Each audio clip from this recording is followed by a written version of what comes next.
In this video, I will share with you how to see your client details in Hostinger Website Builder appointments system. This is a website I've built using Hostinger Website Builder, and for another video, I've already placed an order on this online store or a booking. To see this order details or this client details, just log into your Hostinger account, then go to websites.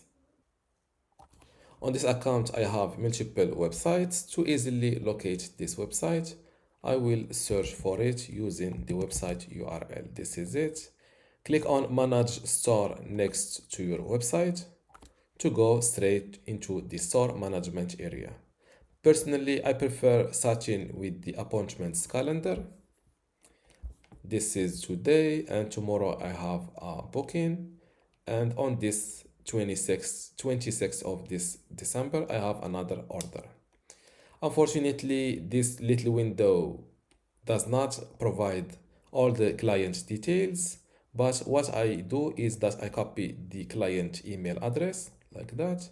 I go to the orders page and I search using the client email address. This is it.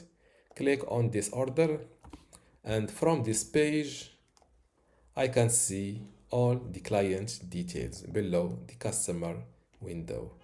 This is the name, the address, the email address, the phone number, and also the referral. This is a custom field that I've added to this online store. And this is how to see your client details in Hostinger Website Builder appointments system. If you still have a question, leave it in the comments below, and don't forget to give this video a like. Thank you.